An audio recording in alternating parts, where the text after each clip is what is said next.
Hello everyone. Good morning, good afternoon, and good evening to all our friends tuning in from around the world. Welcome back to yet another episode of the FPL Help Desk.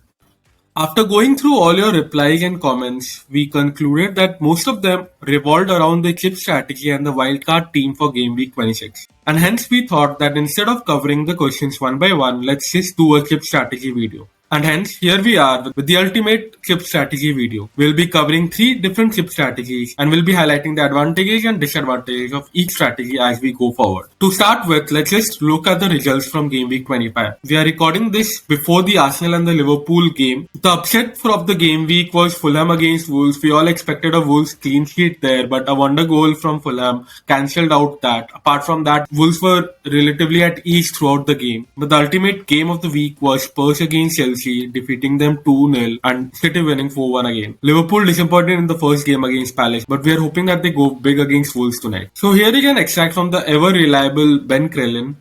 And here is everything that we want to know after the FA Cup games from day one. The United and Spurs FA Cup game has not yet been concluded, so there is a chance that Spurs might play in 28 if they lose tonight as well.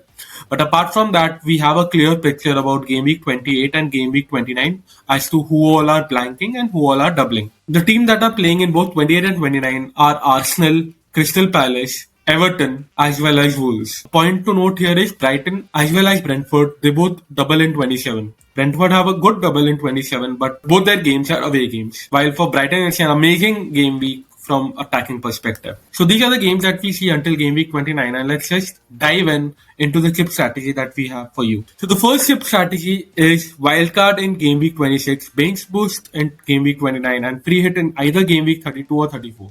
This is something that is really popular on Twitter right now, and we'll highlight both the advantages and disadvantages of this chip strategy. The advantage, as we all know, is to attack Game Week 26 to Game Week 29. Most of us have double or maybe triple Liverpool players as we wanted to attack Game Week 25, and now the aim is to remove the Liverpool players while also getting in Brighton and Brentford players, which most of us don't have more than one. Another advantage of this would be that because we are attacking Game Week 26 to 29, we are going to get a big lead and a good rank jump until Game Week 29. And after that, all we need to do until Game Week 38 is to defend our lead. The disadvantage, on the other hand, is being stuck with players from mid-table teams from Game Week 30 to Game Week 38, and also no chips left when most of the bigger and the better teams double in Game Week 34 and 37.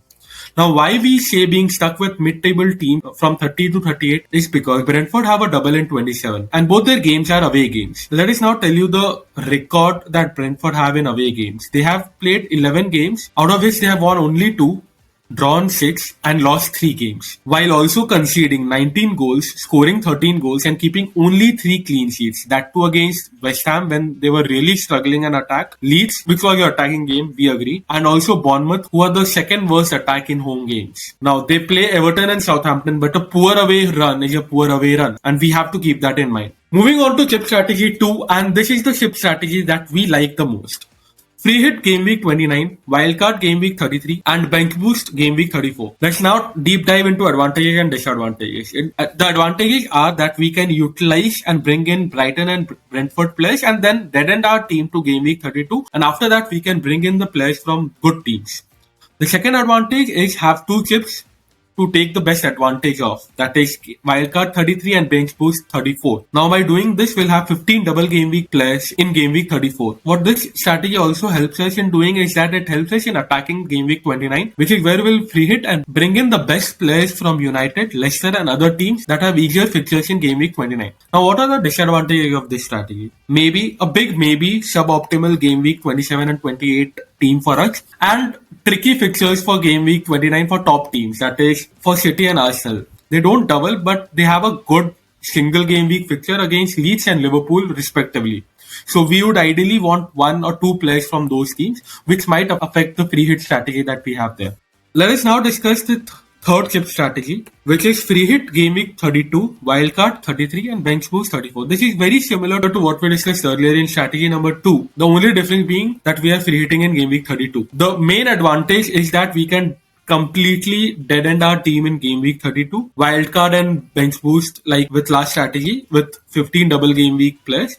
And the disadvantage is we won't possess the best United assets or the Leicester assets in Game Week 29. Now, another chip strategy that we really like and made at the last moment are bench boosting in Game Week 29, free hitting in Game Week 32, and wildcarding in Game Week 34. The main advantage here is that we can now bring in players that have relatively easier Game Week 29 fixtures and apply the bench boost with maybe 12 or 13 double Game Week players.